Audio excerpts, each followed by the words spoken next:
ए चाँद रबीउल अव्वल का चमकाता है चमकाएगा।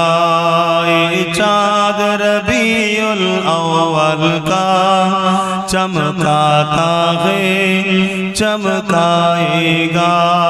ईमान अकीदत का जलवा दिखलाता है दिखलाएगा।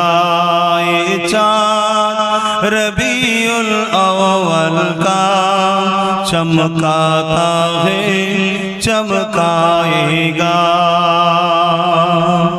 एक परचम अर्ज़ के ऊपर है, एक काबा पर एक अक़सा पर।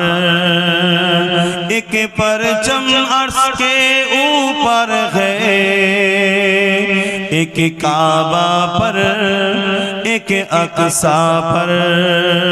जिब्रील के हाथों में परचामे हक़ लहराता है लहराएगा। ये चाँद रबीउल अव्वल का चमकाता है चमकाएगा। दीवाना नबी के दुश्मन से टकराता है टकराएगा। যেমন আমরা আলোচনা করে থাকি, রাত আল্লাহ পাকের কাছে আরজু করেছি, আল্লাহ আপনার হাবিবকে রাতের ভাগে পাঠান। দিন আল্লাহ পাকের কাছে আরজু করেছে, ও রব্বি আল্লাহ আপনার হাবিবকে দিনের ভাগে পাঠান।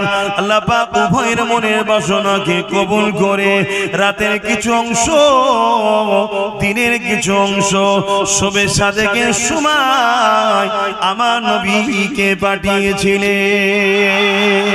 আমরা আলোচনা করে থাকি, আম্মা জান আমিনা খুজুর বলেছে আমার নবী পাক সাল্লাল্লাহু আলাইহি ওয়াসাল্লাম আমার গর্ভে রয়েছে। অন্যান্য নারীদের গর্ভে সন্তান থাকলে আস্তে আস্তে মায়েদের পেটটা বড় হয়, কিন্তু আমি আমিনা আমার মুহাম্মদ রাসূল আমার গর্ভে ছিল। কোনো দিনের জন্য আমি বুঝতেও পারি না, ব্যথাও হয় না, পেটও বড় হয় না। এক কথায় আমার নবী পাক সাল্লাল্লাহু আলাইহি ওয়াসাল্লামের শিশুবেলার কথা আল্লাহ নবী চাচা যান হযরত আব্বাস রাদিয়াল্লাহু তাআলা তিনি আলোচনা করতেছিলেন। আল্লাহ নবী ওই পাশ দিয়ে যেতেছিলেন, নবী পাককে দেখে সাহাবা হুজুররা উঠে দাঁড়িয়ে সালাম দিয়েছিলেন। আমরা বসে সালাম দিই না দাঁড়িয়ে? আল্লাহু আকবার। আমরা দাঁড়িয়ে সালাম দিই না বসে?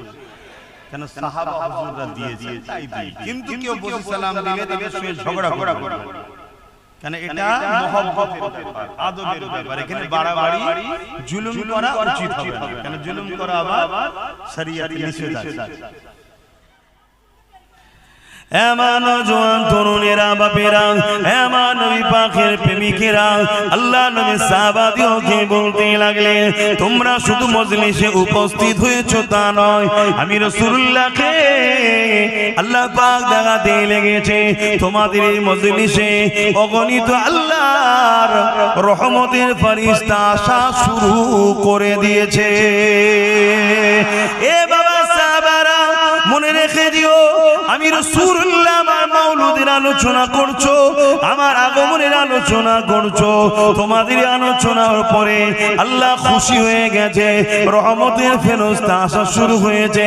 সাহাবী হযরত আব্বাস রাদিয়াল্লাহু তাআলা বলতে লাগলে, ইয়া রাসূলুল্লাহ হাবিবাল্লাহ, শুধু আমাদের এই মজলিসে না অন্য কোন জায়গায় যদি কেউ মিলাদের মাহফিল বানায় সেই জায়গাও কি রহমতের ফেরেশতা আসবে? আল্লাহ নবী জানিয়ে দিলেন কিয়ামত পর্যন্ত পৃথিবীর যে কোনো জায়গাতে আমি রাসূল আমার মিলাদের মাহফিল যেখানে করবে, যদি সেটা শরিয়া সম্মত হালাল অর্থ থেকে হয়ে থাকে, অবশ্যই প্রতিটা মাহফিলে আল্লাহর রহমতের ফেরেশতা হাজির হবে। এ বাবা সাহাবারা আরো খুশির খবর নিয়ে নাও, অর্থাৎ আমার শিশুবেলার লাইফ স্টাইলের আলোচনার কথা শুনবে, মজলিস তৈরি করবে। সেটা হতে পারে ঘরের মধ্যে বাপ বেটা পরিবার নিয়ে হোক, মসজিদের মধ্যে হোক, বড় মজলিসেই হোক। মনে রাখবে ওয়াজাবাত লাহু শাফাআতি, আমি নবী তাদের জন্য শাফাআত করব। আরো জোরে বলুন সুবহান।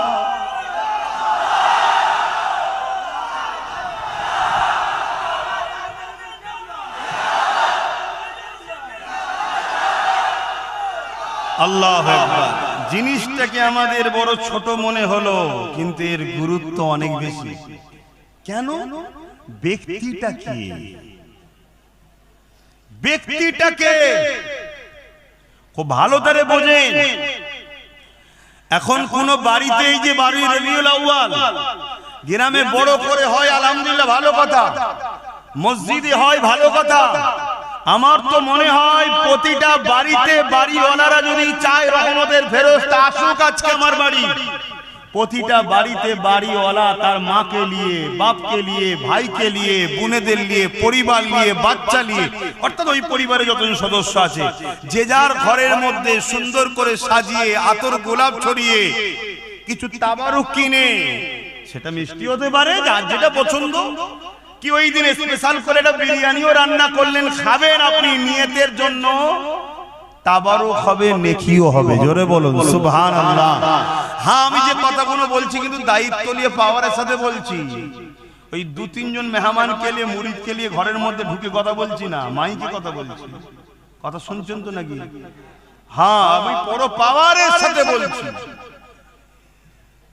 খুব ভালো করে বোঝেন, যদি ধৈর্য থাকে তাহলে বুঝায়। তাহলে প্রতিটা বাড়িতে হওয়া দরকার।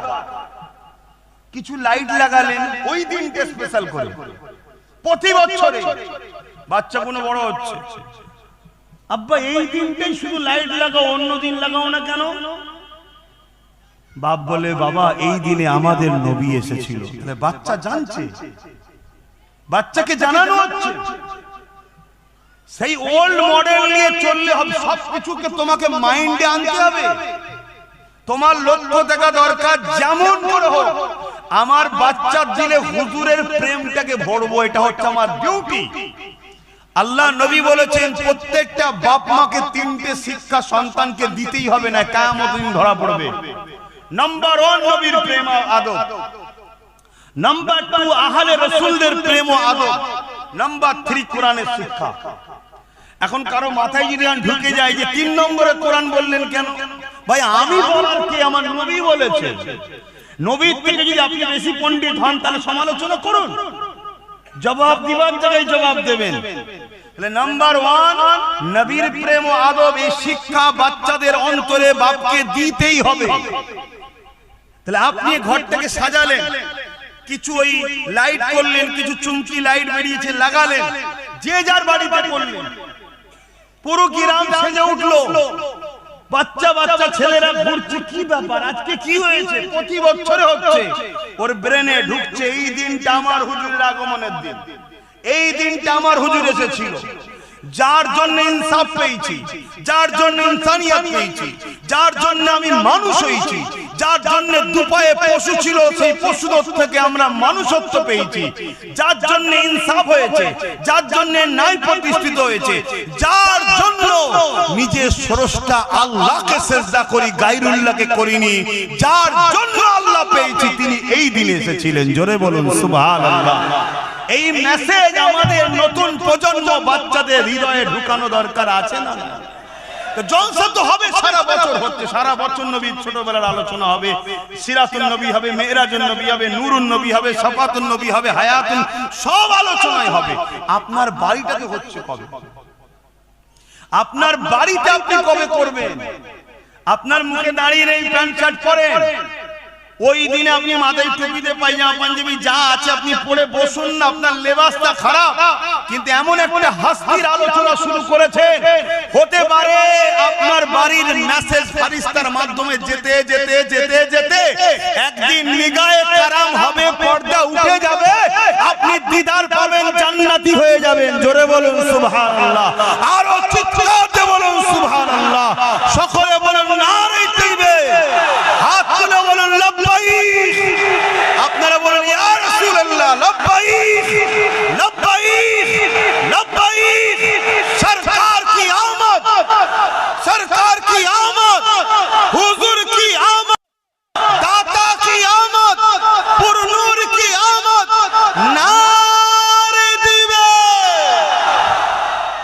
আল্লাহর রহমতের ফেরেশতাকে আমরা সাক্ষী দিচ্ছি।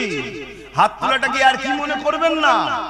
কাবা শরীফে একটা কোণ আছে, সেখানে হাত তুলে দেখাতে হয়, হাত তুলতে হয়, এটা ইশারা করতে হয়, ফেরেশতা আছে, আমি হাজির হয়েছি সাক্ষী দেখো।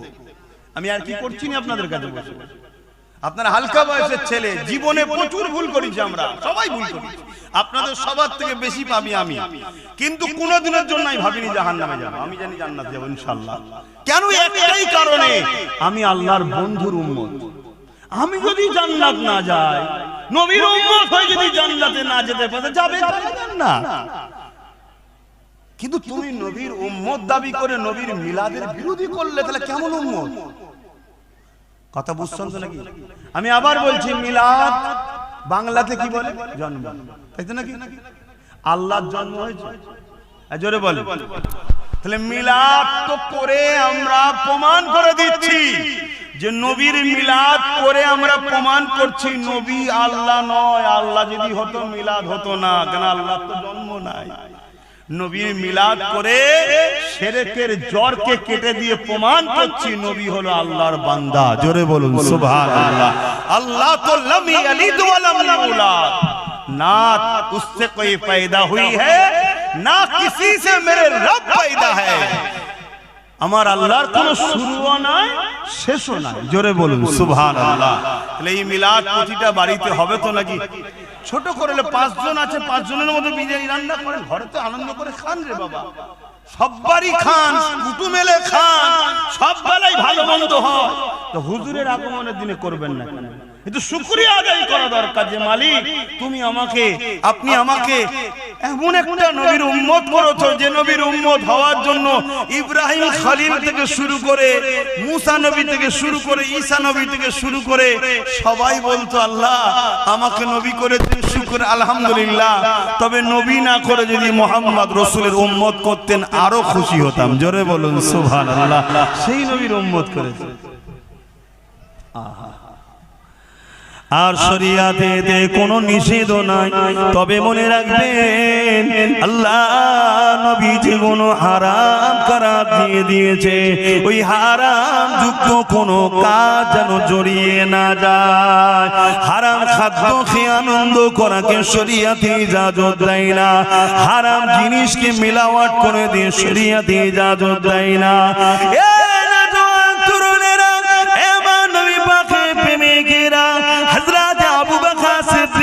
আমার নবী পাকের যিনি প্রথম খলিফা ছিলেন, তিনি বলতে লেগেছেন অকল আবু বকর সিদ্দিক মান আনফাকা দিরহামান আলা কিরাতি মাউলুদুন নবী সাল্লাল্লাহু আলাইহি ওয়াসাল্লাম কানা রাফিকি ফিল জান্নাহ।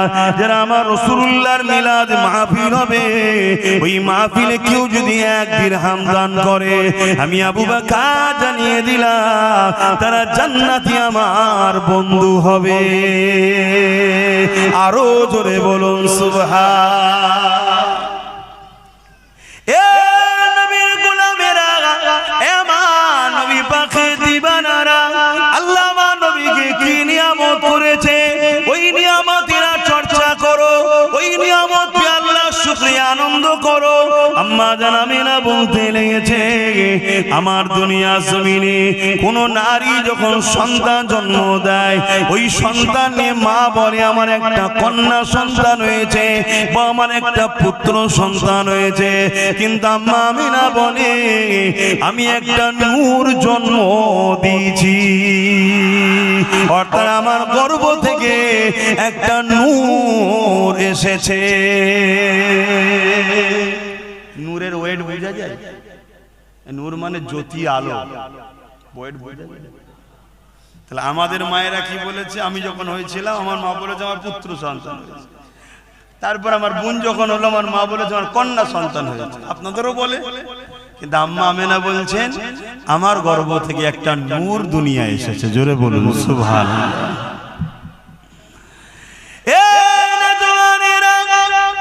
আল্লাহ নবী দাদা হযরত আব্দুল মুত্তালিব আমল করে তিনি যখন বাজারে যান, লোকের মধ্যে একটা আলোচনা হতে লেগেছে। আব্দুল মুতালিবের পুত্রবধূ আমেনা একটা খুশবু ব্যবহার করে, যে খুশবুটা মক্কার কোনো জায়গাতে পাওয়া যায় বলে জানা নাই। কোথা থেকে খুশবু পেল? এত সুন্দর খুশবু, এবং বিধবা নারীদের খুশবু বাঁকাটা তৎকালীন সময়ে তো এবার এখনো মানুষটি ভালো নজরে নেয় না। তাই রাসূলুল্লাহ দাদা সরদার ছিলেন, লিডার ছিলেন, নেতা ছিলেন মক্কার। এই তিনার কানে যখন এই কথাটা পড়েছে, তিনি তিনার স্ত্রী অর্থাৎ রাসূলুল্লাহর দাদি জানের কাছে আলোচনা করতে লেগেছে। আহারে আব্দুল্লাহর পুত্রবধূ, আব্দুল্লাহর পরিবার, আমাদের বাচ্চা আব্দুল্লাহ ইন্তেকাল হয়ে গেছে, স্বামীহারা ওই বেটিটা বড় কষ্টের মধ্যে রয়েছে। কিন্তু বাজারে একটা কথা চলতে লেগেছে, সে নাকি একটা খুশবু ব্যবহার করে, যে খুশবুটা নাকি অন্য কোনো জায়গায় পাওয়া যায় বলে কেউ জানে না। এই কথাটা শোনার সাথে সাথে রাসূল পাক সাল্লাল্লাহু আলাইহি ওয়াসাল্লাম দাদি জান বলতে লেগেছে, আমিও অবাক হয়ে যাই, কিন্তু স্বামী হারা, তাই বেশি কিছু বলতে চাই না, যদি মনে দুঃখ পেয়ে যায়। যখন আমেনা গোসলখানা থেকে বাইর হয়, আমি যখন হাম্মামখানাতে প্রবেশ করি, আমি মনে হয় যেন আতরের কোনো ফ্যাক্টরিতে প্রবেশ করলাম। রাসূলুল্লাহ দাদা, রাসূলুল্লাহ দাদি জানকে বললেন, চলে তিনাকে ডাকা যাক, জিজ্ঞাসা করে, কেন আমি একটা সরদার আলোচনা চতুর্দিকে হতে লেগেছে, একটু আলোচনা করা যাক। আম্মা জান হযরত আমিনা হুজুরকে ডাকা হলো, দেখে জিজ্ঞাসা করা হয়, মারে এই আতরটা তুমি কোথা থেকে পেয়েছো মা, যেটা ব্যবহার করো? ওই সময় আম্মা জান আমিনা মুখে থুতুখানা জমিনের উপরে ফেললে, ফেলার সাথে সাথে আতর যেমন ঢেলে দিলে খুশবু বাইর হয়, তার থেকেও বেশি খুশবু বাইর হতে লেগেছে। ওই সময় আম্মা মেনা বলতে লেগেছেন, আব্বা আম্মা, এই আতর আমি ব্যবহার করি না, এই খুশবু আমার নয়, গর্বে যিনি আছে তিনা। আরো জোরে বলুন সুবহান। আম্মা মেনা বলতে লেগেছে, আমার মনের মধ্যে বাসনা হলো নারীদের সন্তান হবার সময় অন্য নারীদের সহযোগিতার প্রয়োজন হয়। আমি আমিনা একা রয়েছি, যদি অন্য কোন নারী সহযোগিতা পেতাম আমার জন্য বড় উপকার হতো। ঠিক এমনই যে ভাবতে লাগলাম, সঙ্গে সঙ্গে দেখলাম আব্দুল্লাহর ঘর, আমার এই ঘুকরি ঘরটা আলোয় আলোকিত হয়ে গেছে, সুন্দরী সুন্দরী রমণী চলে এসেছে। আমি আমিনা জানতে চাইলাম, আপনারা কারা, কোথা থেকে আসলেন? ওই নারীরা বলতে লাগলো, আমিনা, আল্লাহ দোস্ত আসবে মেহমানদারি আপনার খেদমত করার জন্য, আল্লাহ আমাদেরকে পাঠিয়েছে, আমরা হলাম জান্নাতের হুর। এই যে আলোচনাগুলো ছোটবেলার যেখানে হয়, ওই মাহফিলকে কি বলা হয়? আবার একবার বলবেন তো, মনে থাকবে তো নাকি? তাহলে মিলাদুন নবী বা ঈদে মাউলুদুন নবী বা ঈদে মিলাদুন নবী শুনলে ঘাবড়ে যাবেন না, এগুলোকে মাথায় নেন, যাতে স্মৃতিতে থাকে। তাই বারবার জিজ্ঞেস করছি, বিরক্ত হচ্ছেন নাকি?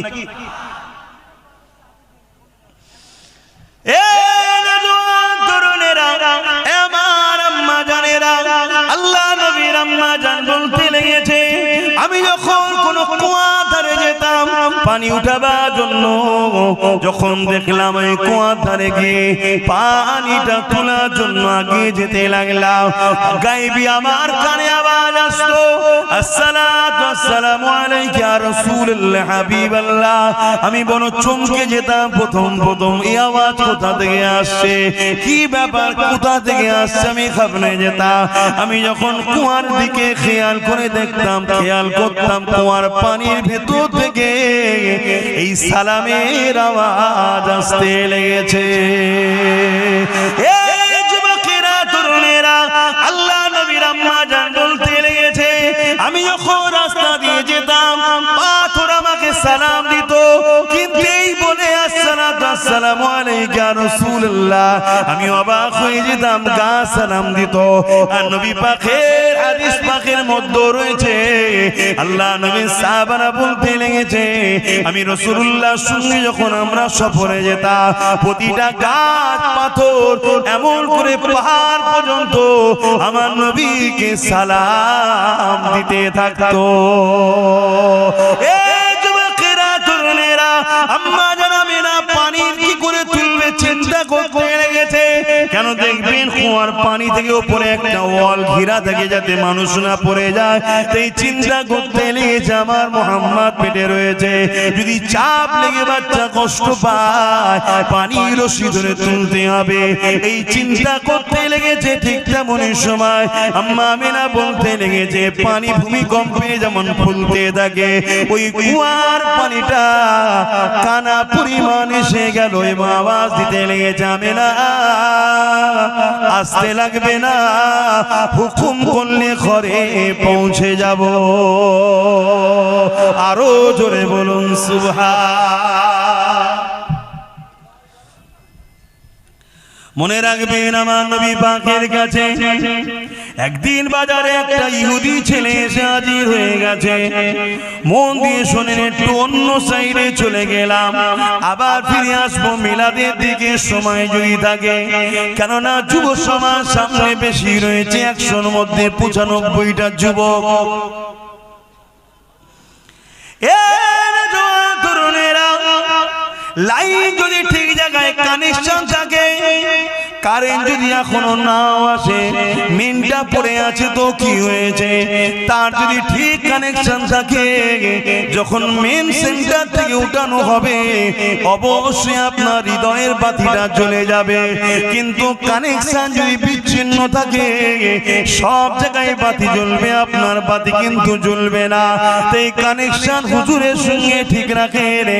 আজ হালকা বয়সে ভুল হয়ে যাচ্ছে, একটা দিন আপনার এই প্রেম আপনাকে হাজি বানাবে, নামাজি বানাবে, জাকিরিন বানাবে, তওবা কারি বানিয়ে আল্লাহ ওয়ালা করে কবরে নিয়ে যাবে।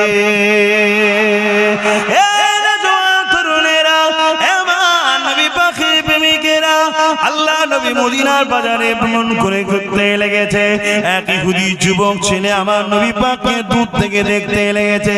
আল্লাহ নবী চাল চলন কথাবার্তা দেখে ওই যুবক ছেলেটা আমার নবী পাকের দিবানা হয়ে গেছে।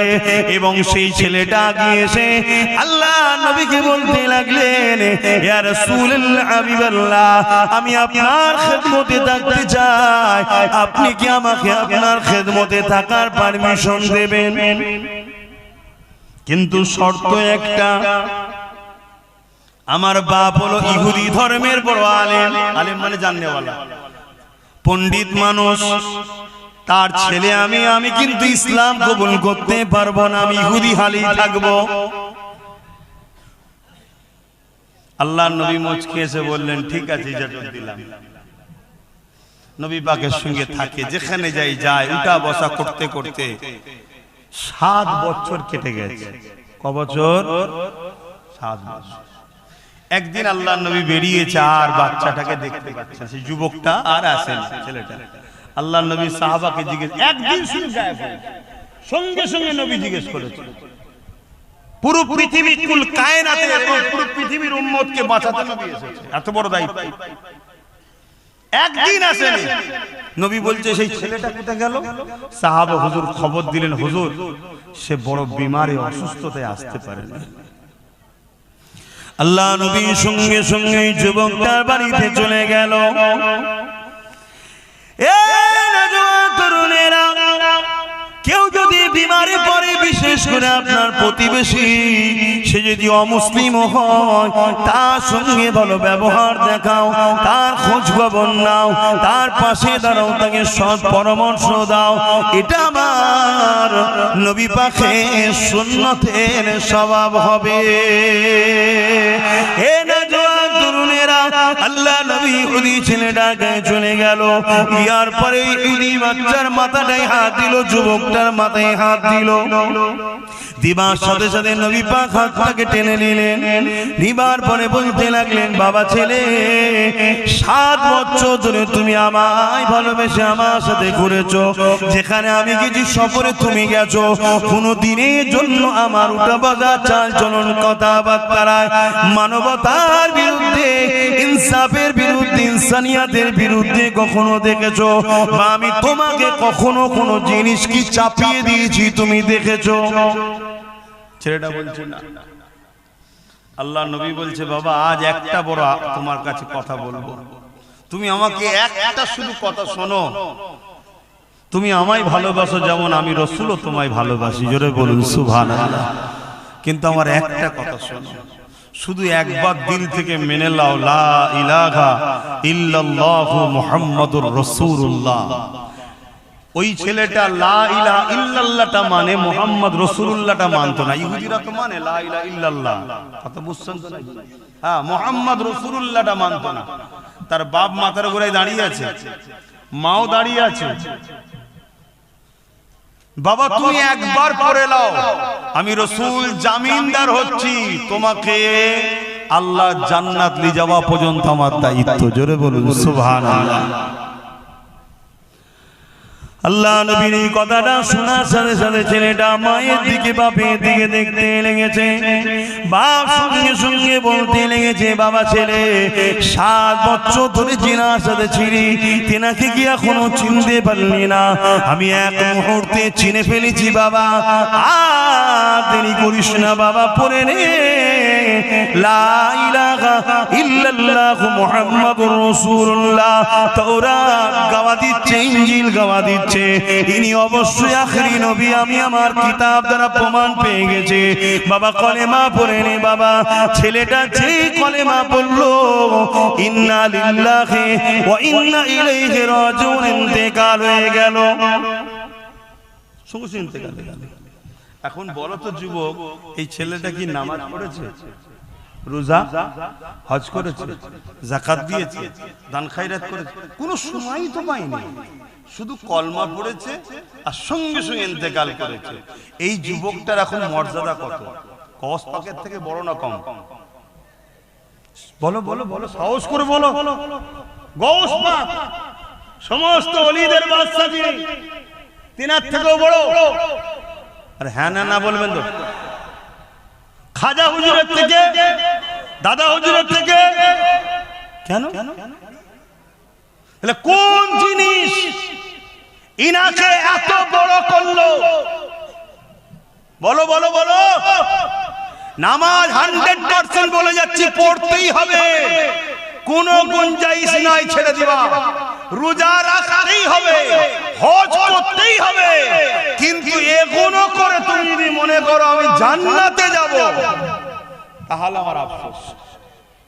এগুলো তুমি বান্দা হিসাবে তোমার ডিউটি, কর্তব্য, তোমার মালিকের হুকুম তোমার পালন করতে হবে, এবং তোমার সুস্থতা কল্যাণের মধ্যে আছে। জান্নাত যেতে গেলে একটা ভিসা লাগবে।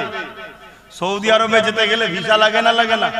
কেন রে বাবা? একই পৃথিবী তো, একটা বিছখানে সাগর রয়েছে মাত্র। আমার টাকায় যাব প্লেন চেপে, আমি খাবো আমার পয়সা খরচ করে, তাও থাকতে দিবি না? না। এখান থেকে যদিও ছেড়ে যায়, এয়ারপোর্টে ধরবে যেই ভিসা নিয়ে অমনি রিটার্ন, ঠিক না বেটি? কেন? ভিসা নাই। তাহলে দুনিয়ার নিজাম যদি এক দেশ থেকে আরেক দেশে যেতে গেলে ভিসা লাগে, তা দুনিয়ার দেশ থেকে জান্নাতের দেশে যাবে ভিসা ছাড়া? এই ভিসাটা হলো এইখানে মুহাম্মদ রাসূলের প্রেম ও আদেব আছে কি না? না। তাই কবরের শেষ প্রশ্নটাই ভাইটাল। আমার নবীকে দেখিয়ে জিজ্ঞেস করা হবে, ইনার সম্বন্ধে তোর আকীদা কি ছিল বল। ইনি কে নয়, ইনার সম্বন্ধে তোর আকীদা কি ছিল বল। মিলাদ বানাতিস, আনন্দ করতিস, শুকরিয়া আদায় করতিস নবী পেয়ে, খানা করে গরিবকে খাওয়াতিস, এতিমদেরকে দান খায়রাত করতিস, আল্লাহ শুকরিয়া আদায় করে ইনার আলোচনার মজলিস বানাতিস, লাইটিং সুন্দর করে সাজাতিস। মাফ করবেন আমি যদি ভুল না বলি, আপনারা মন দিয়ে শুনবেন। আমার নবী আসার জন্যই তো পৃথিবীতে 1 লক্ষ মতান্তর 2,24,000 নবীকে আগে পাঠানো হয়েছে, জায়গা ঠিক করার জন্য। বোঝেন? জায়গা ভিআইপি লাস্টে আসে না প্রথমে আসে? বলবেন তো নাকি? দুনিয়ার যদি আমাদের তৈরি করা ভিআইপি, তার জন্য আগে সব এসে চেক হয়ে গেল, সবকিছু হয়ে গেল, কত এলান করা হয়, এই যিনি আসছে উনি এমন, যিনি আসছে উনি এই করেছে, যিনি আসছে উনি পীরজাদা, উনি বাবা আব্বাস সিদ্দিকী। আমার যদি এত কিছু প্রচার করা হয়, কত হ্যান্ডবিল, কত মাইকিং করেছে না করেন? কথা বলবেন তো নাকি? তো দোনো জাহানের সুলতান আসবে, লেভেল যেমন তেমন লেভেল লোকই তো প্রচার করবে। বাপ আদম থেকে ঈসা নবী পর্যন্ত সবাই প্রচার করছে, আসছে আসছে আসছে। আমার আল্লাহ পাক তারা দিয়ে, চাঁদ দিয়ে, সূর্য দিয়ে, গাছপালা দিয়ে পুরো পৃথিবীকে সাজিয়েছে মূলত মুহাম্মদ রাসূলের জন্যই। জোরে বলুন সুবহানাল্লাহ। তাহলে সেই আল্লাহর দেখানো পন্থায় আমরা উম্মত হিসাবে সেই আল্লাহর বন্ধুকে পেয়ে, নিয়ামতকে পেয়ে, কেন আমরা একটু সুন্দর করে সাজিয়ে নবীর আগমনের মাসে নবীর আলোচনা করলাম? একটু ভাবতে হবে। টাকা কত জায়গায় বেরিয়ে চলে যাচ্ছে, ফতোয়া হয় না কি? হ্যাঁ, বেটার বিয়েতে, বেটির বিয়েতে, বাপ রে বাপ, লাইটিং করে আর করে গরু জবাই করে 4 দিন 5 দিন ধরে খানা খাওয়াচ্ছে। ওরে বাপ রে বাপ, কত খরচ, কোন জায়গায় ফতোয়া হয় না। শুধু ফতোয়া হুজুরের আগমনের আলোচনাতে হয় না। তাহলে তো বুঝতে হবে এগুলো। যাক, নামাজ আছে তো ভাই, নামাজ আছে। নামাজ যখন এসে গেছে, নামাজ নিয়ে একটা কথা বলি, একটু মন দিয়ে শোনে। নামাজে আমরা দাঁড়াই, কিভাবে দাঁড়াই?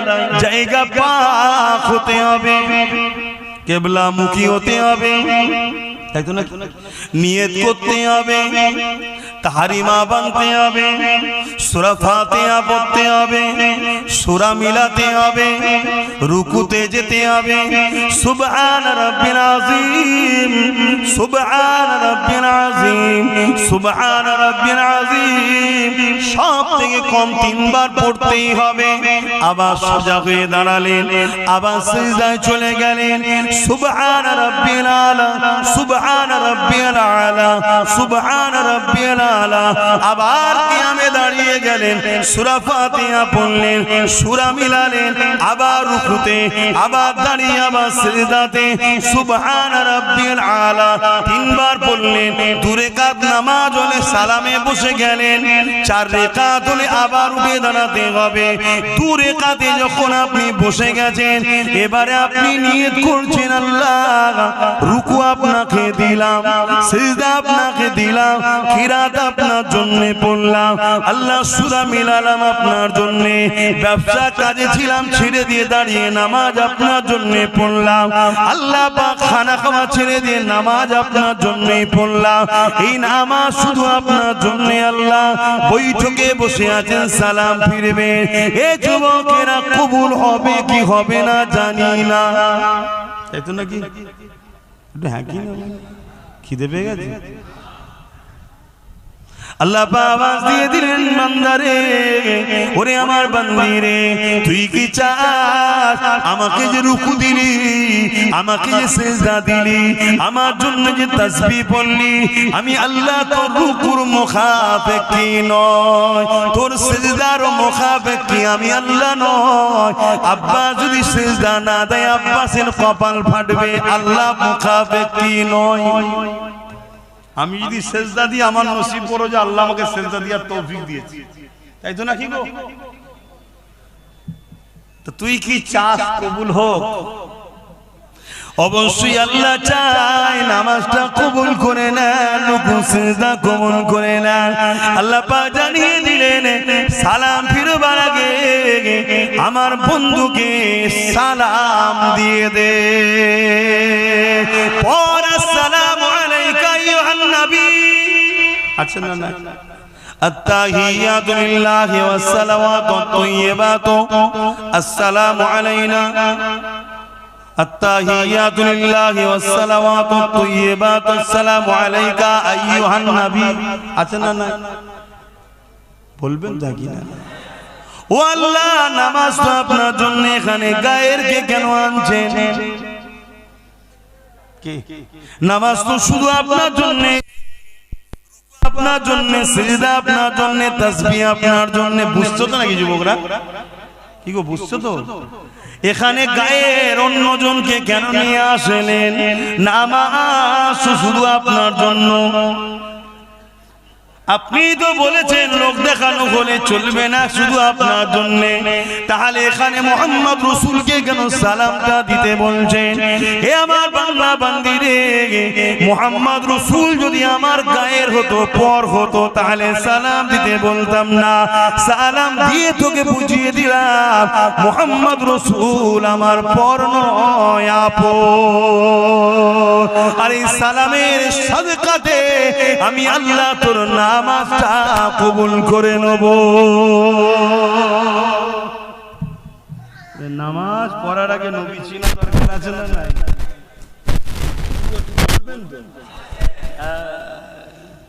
আল্লাহ নবী 570 খ্রিস্টাব্দে বাড়ির রবিউল আউয়াল সোমবার শবে সাদিকের সময় তামাম আলমের জন্য রাহমাতাল লিল আলামিন হয়ে দুনিয়া জমিনে আগমন করলেন।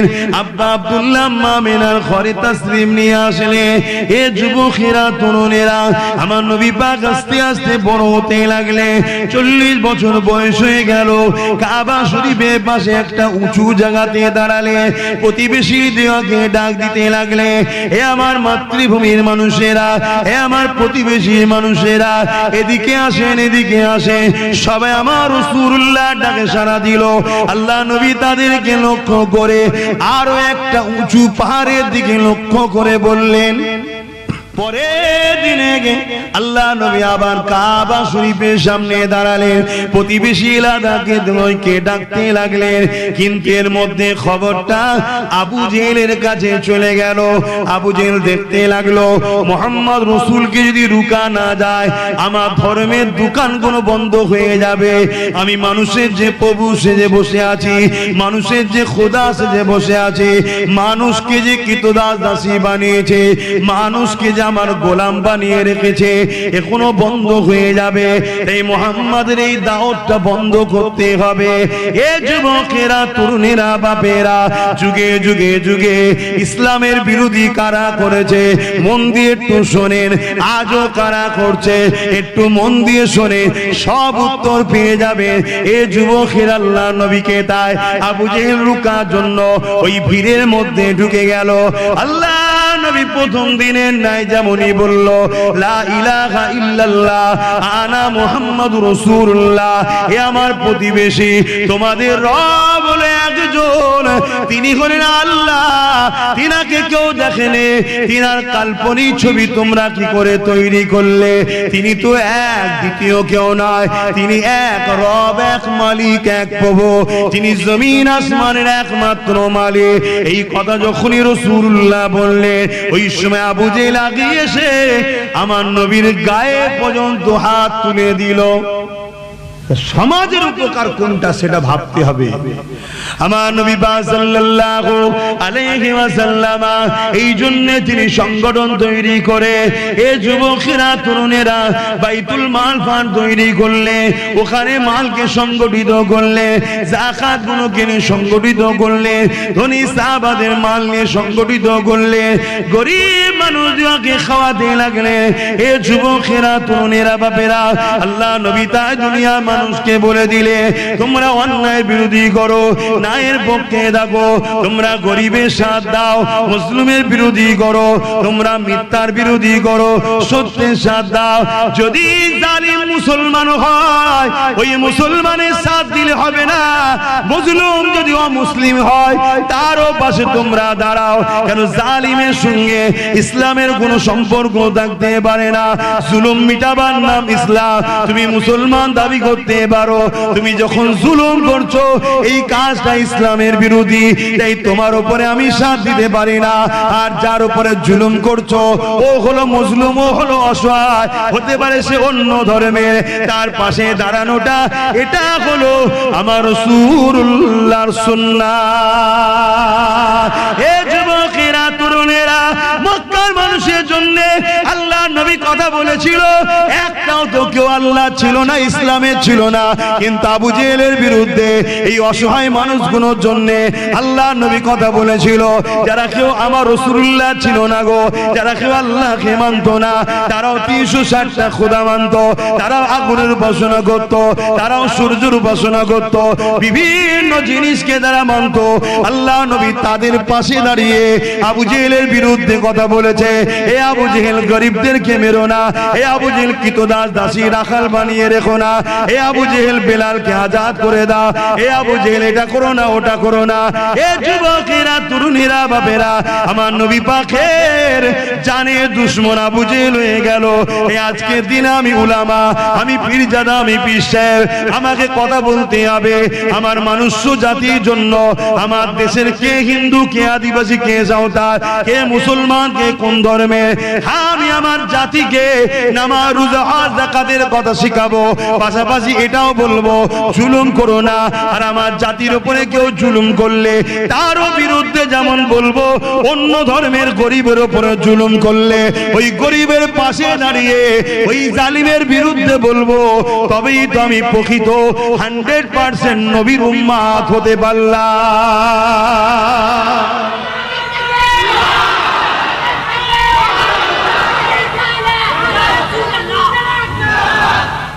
আজকে আমাদেরকে বিভিন্ন দিক দিয়ে শুধু গরম করে দেওয়া হচ্ছে আন্দোলনের নামে, বিভিন্ন দিক দিয়ে, কিন্তু আমাদেরকে বহু হিকমতের সঙ্গে কাজ করতে হবে বাবা। আর আমাদের ঘরে কি বলছে, আয় ভাড়ালে আমার হয়ে মারপিট করে জিতিয়ে দেবে, তাই তো নাকি? আর আমরা ভাড়া কিনি বড় বাপেরা, নওজোয়ান তরুণেরা, এ নবী পাকের প্রেমিকেরা, নামাজ যেমন পড়তে হবে, রোজা যেমন রাখতে হবে, হজ যেমন করতে হবে, মালদারকে যাকাত যেমন দিতে হবে, তেমনি ক্ষুধার্ত মানুষকে খানা খাওয়াতে হবে, সমাজকে নেশামুক্ত করতে হবে, সমাজের বুকে অন্যায় অত্যাচার হলে সেগুলোকে কষ্ট দমন করতে হবে, শক্ত হাতে মিটাতে হবে, অসহায়ের পাশে দাঁড়াতে হবে, বঞ্চিত মানুষের অধিকার মিলাতে হবে। এসব কিছু নেই ইসলাম।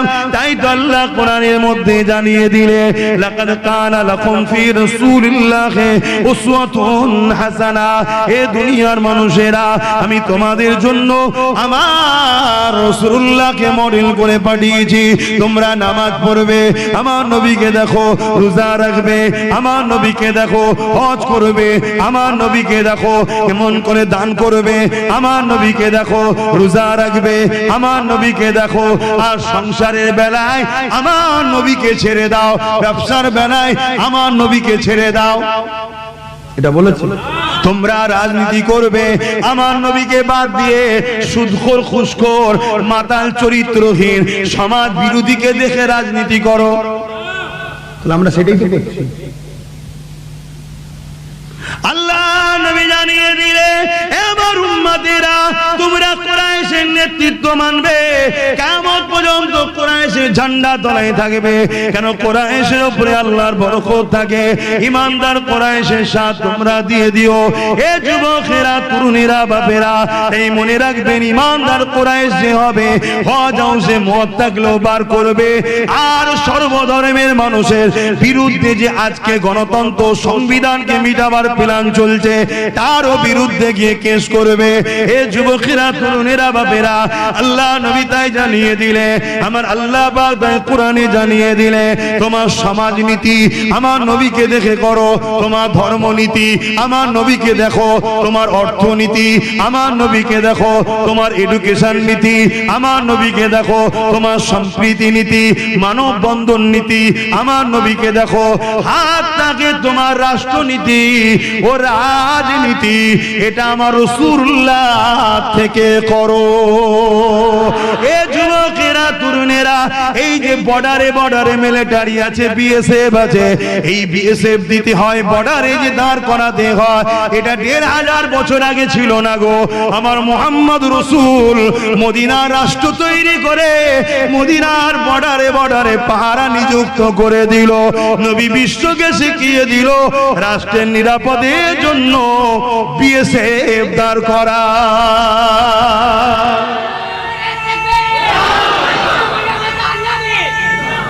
আল্লাহু আকবার। শুনছেন তো নাকি? আমার নবী সিস্টেম শিখিয়েছে না শিখাইনি? আমার নবী আইন ব্যবস্থা শিখিয়েছে, আমার নবী অর্থনীতির ব্যবস্থা শিখিয়েছে, আমার নবী বিচার ব্যবস্থা শিখিয়েছে, আমার নবী ইনসাফ করা শিখিয়েছে। একদিন আমার নবী মদিনার রাষ্ট্রপ্রধান হয়ে সিংহাসনে বসে আছে, রাষ্ট্র কাজ চালাচ্ছে। ঠিক এমন সময় এক ইহুদি আর একজন মুসলমান আগিয়ে চলে এলো, এমন করে একটা বিচার নিয়ে আসলো। কি বিচার? একটা ঘোড়াকে দুজনা বলছে আমার, ইহুদি বলছে আমার, মুসলমানও বলছে আমার। এই বিচারটা নিয়েই আমার রাসূলুল্লাহ দরবারে এলো। এ যুবকেরা, তরুণেরা, বাপেরা, এমনি ইতিহাসের পাতায় সর্বধর্মের ধর্মগুরুরা, সর্বধর্মের মহাপণ্ডিতেরা, সর্বধর্মের বিশ্ব পণ্ডিতেরা এমনি আমার রাসূলকে সর্বকালের সর্বশ্রেষ্ঠ সাকসেস মহানায়ক বলতে বাধ্য হয়নি।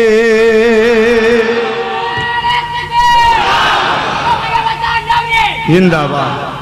সর্বধর্মের সমস্ত পণ্ডিতরা বলতে বাধ্য হয়েছে মোহাম্মদ রসুল হলেন সর্বকালের সর্বশ্রেষ্ঠ সাকসেসফুল নেতা। জোরে বলুন সুবহানাল্লাহ। অবশ্যই হজ করতে হবে, অবশ্যই মাল্লা দিওকে যাকাত দিতে হবে, অবশ্যই রোজা রাখতে হবে, অবশ্যই হজ নামাজ পড়তে হবে। এ যুবকেরা, তরুণেরা, এগুলো যেমন করতে হবে, ঠিক তেমনি আল্লাহ পাকের পেয়ারা যারা, তাদেরকেও মহব্বত ভালোবাসতে হবে, তাদের দেখে অনুসরণ করতে হবে। কেননা মনে রাখবে, কিয়ামতের দিনে আল্লাহ পাক যেদিন বিচারের দিন করে দেবে, হিসাবের দিন করে দেবে, ওই ময়দানে মাশরে আল্লাহ পাক আলেমে হাক্কানীদেরকে বলবে, এ আমার উলামা বান্দারে, তোমরা দুনিয়া জমিনে আমার দিনের প্রচার করেছিলে, আমার দিনের কথা মানুষকে শিক্ষা দিয়েছিলে, আমার দিনের উপরে তোমরা আমল করেছিলে, আমার দিনের মেসেজ মানুষের কাছে পৌঁছেছিলে।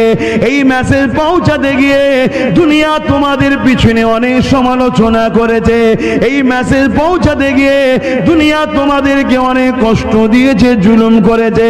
এই আমার মেসেজ পৌঁছাতে গিয়ে দুনিয়া অনেক বাধার সম্মুখীন তোমাদের হতে হয়েছে।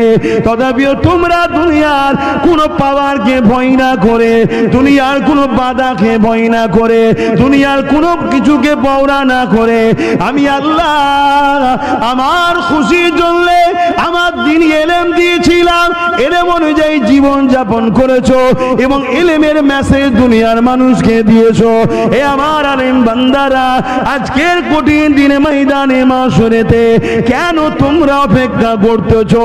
বিচার তোমাদের হবে না, আমি আল্লাহ তোমাদেরকে ইজাজত দিলাম, তোমরা বেহিসাব আমার জান্নাতে চলে যা। আরো জোরে বলুন সুবহান। বাবেরা, নওজওয়ানেরা আসেন, ফিরে যায়। আল্লাহ পাক কিয়ামতের দিনে যখন আলেমে হাক্কানীদেরকে বলবেন, যান আপনারা বেহিসাব জান্নাতে চলে যান, ওই আলেম বান্দারা যখন জান্নাতের দিকে যেতে লাগবে, ওই সময়তে একদল আল্লাহর বান্দারা তাদেরকে দাঁড় করিয়ে দেবে। এ আল্লাহ পাকের আলেম বান্দারে, আপনারা দুনিয়া জমিনে যখন দিনের প্রচার করতেন, আপনাদের পাশে আমরা দাঁড়াতাম, আপনাদের মজলিসে আমরা গিয়ে বসতাম, আপনাদেরকে আমরা সহযোগিতা করতাম, দিনের কাজে আমরা অর্থ সহযোগিতাও করতাম। এক কথায় আপনাদের সঙ্গে আমরা নিসবত জুড়ে রেখেছিলাম, কারণ আপনারা আল্লাহ দিলের জন্য কাজ করছেন। আর আপনারা ওয়াজ করতে করতে বলতেন, আলমার ও মান হাব্বা, দুনিয়ায় যে যাকে ভালোবাসবে পরকালে তার সঙ্গে জান্নাতে যাবে। আজকে আপনাকে আমরা দুনিয়ায় সহযোগিতা করেছি, আপনার বিষয়ে কেউ কিছু বললে আমরা নিজেদের সিনাকে আপনার সামনে ঢাল করে দাঁড় করিয়ে দিতাম, আমরা আপনার পাশে দাঁড়াতাম বলে আমাদের উপর অনেক জুলুম অত্যাচার হয়েছে। আজ ময়দানে মাশরে আল্লাহ আপনাদেরকে জান্নাতি ঘোষণা করে করে দিয়েছে। আপনারা যে নবীর হাদিস শোনাতেন, দুনিয়ায় যে যাকে ভালোবাসবে তার সঙ্গে জান্নাতে যাবে, তাহলে আজকে আমরা কেন বাদ যাব? ওই সময় আলেম বান্দারা আবার ফিরে গিয়ে আল্লাহ পাকের আরশাজিমে নিজে সেজদায় পড়ে গিয়ে আরজু করতে লাগবে, ও রাব্বি আল্লাহ, দিনের কথা মানুষকে শোনাতাম, তার মধ্যে এটাও শোনাতাম আল মারউমা মান আহাব্বা, দুনিয়ায় যে যাকে ভালোবাসবে তার সঙ্গে জান্নাতে যাবে। আজকে একদল বান্দা বান্দিরা তারা দুনিয়ার দিনের কাজে আমাদেরকে সহযোগিতা করেছিল, আমাদের সঙ্গে ছিল, আমাদেরকে পেয়ার করত, আজকে দিনে তারা আমাদের কাছে আরজু জানিয়েছে, আল্লাহ তাদেরকে আমাদের সঙ্গে জান্নাতি দিয়া হোক। মনে রাখবেন, আল্লাহ নবী জানিয়ে দিলে ওই সময় আলেমে হাক্কানীদের কাতারে আল্লাহ পাক তাদেরকেও জান্নাতি বানিয়ে দেবে। আরো জোরে বলুন সুবহান। এই যুবকেরা, তরুণেরা, আরো একটা হাদিসের কথা মনে পড়েছে। আল্লাহ নবী একদিন সাহাবা হুজুরদের দরবার মজলিসে আসলেন। হুজুরা মুবারক থেকে এসে সাহাবাদের মজলিসে এসে উপস্থিত হলেন। সাহাবাদের কাছে রাসূল বড় খুশি খুশি হয়েছে। সাহাবা হুজুররা বলতে লাগলেন, ইয়া রাসূলুল্লাহ, হাবিবাল্লাহ, আজ আপনার চেহারাতে বড় খুশি খুশি লাগছে, কারণটা কি জানার অধিকার রয়েছে? প্রশ্ন কিভাবে করছে দেখেছে? কারণটা কি জানার অধিকার আছে? সব কথা সবার জানার অধিকার আছে নাকি? কথা বলে অধিকার নেই। ধরুন কেউ আপনার নেতৃত্ব দিচ্ছে, আপনাকে তার পিছনে আপনি আছেন, সে আপনাকে বললো এই দিকে যাও, কি ওই দিকে যাও, আপনি জিজ্ঞেস করতেন কেন যাব? সব কথা যদি বলে দিয়ে হয়, আপনারা 50 জন আছে, তার মধ্যে একজন 2 নম্বর মুনাফিকও আছে, সে তো মুনাফিকটা জেনে জানিয়ে দেবে, ঠিক না বেঠিক? এই জন্য মানলে মানার মতো মানতে হয়, মানলে মানার মতো মানতে হয়, কিন্তু সে মানার লোক আছে কই? আছে কই? বড় দুঃখ আমার, আছে কই? এই না জওয়ান তরুণেরা, আল্লাহ নবী জানিয়ে দিলেন, এ সাহাবারা শোনো, আল্লাহ পাক আমাকে জানিয়েছে আমার উম্মাদের মধ্যে থেকে এমন উম্মাদ আল্লাহ পাঠাবে যাদেরকে 70,000 এমন উম্মাদ পাঠাবে যাদেরকে আল্লাহ কিয়ামতের ময়দানে দাঁড় করাবে না, বেহিসাব আল্লাহ পাক জান্নাতি বানিয়ে দেবে। সাহাবা হুজুররা বলতে লাগলেন, ইয়া রাসূলুল্লাহ, হাবিবাল্লাহ, সংখ্যাটা কি একটু বাড়ানো গেল না? 70,000-এর সংখ্যাটা কি বাড়ানো গেল না? তরুণেরা, আল্লাহ নবী বললেন, সাহাবারে, আমি আল্লাহকে বলেছিলাম, আল্লাহ 70,000-এর সংখ্যা কি বাড়ানো যায় না? আল্লাহ পাক বলেছেন, হাবিব, আপনি যাতে রাজি আমি তাতে রাজি, আপনার খুশির জন্য জানিয়ে দিলাম, ওই যে 70,000 বেহিসাব জান্নাতে যাবে, ওই 70,000-এর এক এক জনার সাথে আরো 70,000 করে জান্নাতে যাবে। আমার গৌস পাক তো যাবেই যাবে, হুজুরদের সাথে সাথে আরো 70,000 আসামিরা যাবে। কারা যাবে? আসামি। হ্যাঁ,